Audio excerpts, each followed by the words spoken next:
Hey everyone, Moxie here. Just thought I'd take you guys around and show you a little bit of my home studio. Seems to be what everybody's doing. And this home studio actually functions as a teaching studio as well as a rehearsal studio. Now I know it doesn't look that big. Once we do a little tour around here, I'll just kind of flip around. But we can actually get quite a few people in here when we need to. There's a kit, some open space, and some other stuff. So let's start. Where should we start? We'll start over here. So the digital audio workstation that I use, mine of choice, is Logic 9. And I did spend a lot of time in GarageBand, which I did appreciate. Most of you do know that the makers of Logic make GarageBand, so they're kind of related spiritually and function quite a bit similar. However, Logic 9 just takes it to the nth degree in regards to just overall functionality. And there's my dual screen set up with Logic 9. This is my M Audio keyboard, 61 key, and I'm not a keyboard player. I do actually record a lot of keyboards, but it's very much at my own pace. And if I do actually have a piano player in here, I have access to an 88 key Yamaha upstairs that I can bring down here if we've got somebody who needs the extra keys and the extra span. And let's see what we got over here. There's my Fender. Do a lot of my stuff. I know a lot of you guys have subscribed due to my Spider-Man music. Well, most of the stuff was cut on that USA Fender Stratocaster. And this, can't really see it, but it's my Japanese Fender Precision bass.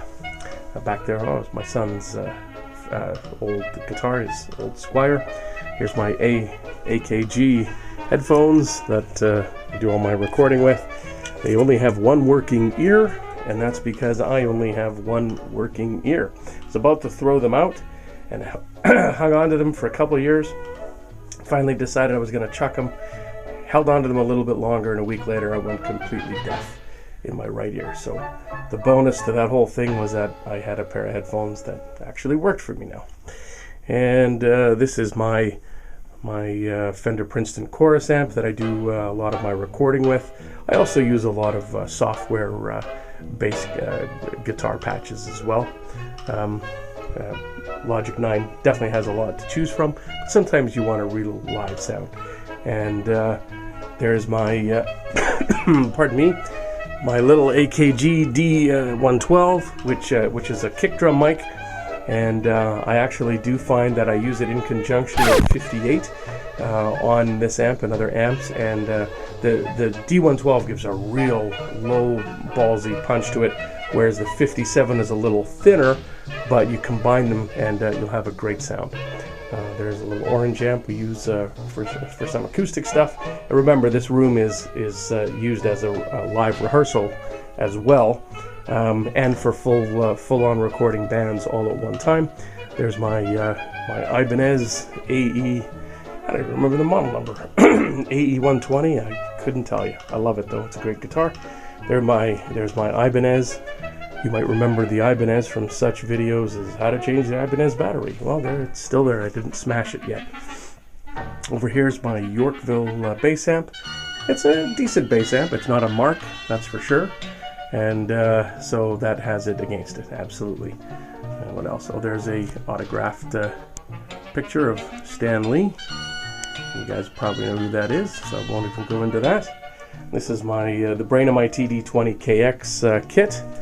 And I play a full electronic kit for the last few years because of my loss of hearing and in my right ear, completely single-sided deafness, and I have hearing damage and tinnitus. So when I play drums, I have to have the volume down and completely controlled at all times. I can't, unfortunately, play a real kit due to the percussiveness of it. Causes me too much pain. So there's my Line 6 that's primarily used for live stuff because we have a teaching studio here. It is nice for live gigs. You have a Line 6 and you can get a variety of sounds out of it pretty quick. There's my Crybaby wah pedal and my cajon, which is a little treat if you've ever played a cajon. It's a lot of fun. there's my KRK speakers, and those are the Rocket 6s, the white models, and you'll notice that yes, it is in the corner. It should not be in the corner. When I am mixing, it does come out, but I am deaf on my right side completely, so I usually bring it out into the center and bring the speakers out a bit, and so you can get a better mix. I usually have somebody helping me with mixes and mastering as well. There's my Phantom of the Paradise mask. Enough said. If you've seen that movie, you'll know why I have that. Loved that movie as a kid, and that's a great piece to my collection. There's a little signed Futurama. That's a long story, so we won't get into that.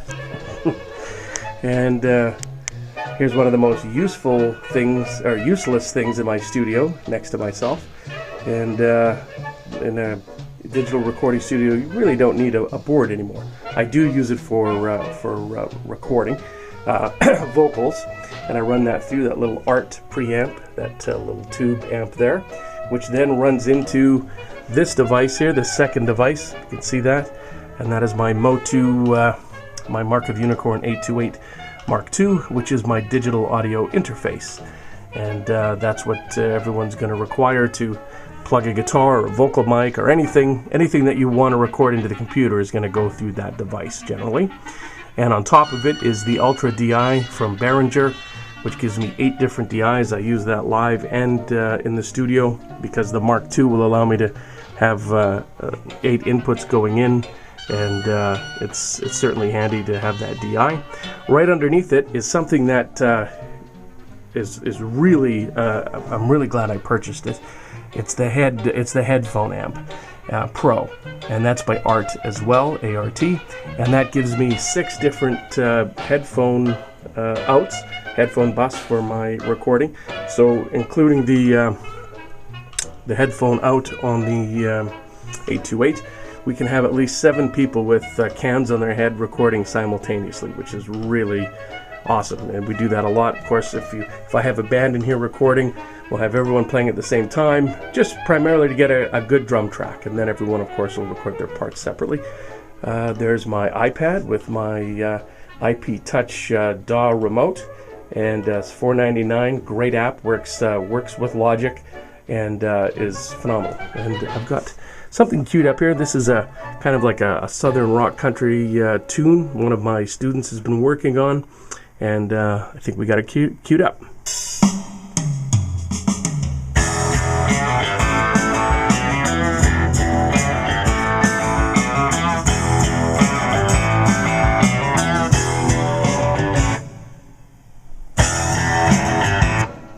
Works like a charm. This little Elite speaker here, because we do a lot of live recording, a lot of live performance in here as well. That is where part of the high mix of the drum kit and vocals are going to come through. Again, we're back at the keyboard, the dual keyboard. This is a little treat. This is my pick punch. It's actually my son's pick punch, and it's great. You can take an iTunes card. Remember, always buy your music, don't steal it, and you just punch out a little pick.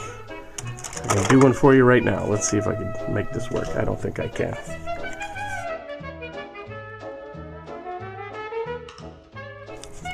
There we have a ready to use little iTunes pick, which is really handy. There's my Gears of War coaster, which you will recognize from what to use with what to do with old used video games. There's my Modern Warfare coaster. There's my my mystery Super Mario box, which of course houses all my guitar picks. It's great. And we've been over the guitars. This little guy. This is my MXL 990. It's a condenser mic used for vocals. That's the little windscreen, of course. Those little MXL condenser mics are just unbelievable. They've literally changed the way I record vocals. I used to use a 58, and immediately when I switched over, the Notice, it was just incredible. And this microphone is not an expensive microphone. I think the MSRP on it is like $200. You can generally get them at Musician's Friend for maybe $70 to $100 with a case and the whole bit. So I think that's pretty much it. Aside from get that little Digitech deal there. I don't use that much. Maybe for the odd live live thing. And that PV, the shame of my room, the PV old keyboard amp with the screw right there. Yeah, that's quality right there. But it's good for keyboards and whatnot. And there's the kit again. And well, I hope you enjoyed this little tour. Got to see what where the magic happens. There's my padded cell, which is pretty much exactly what this is.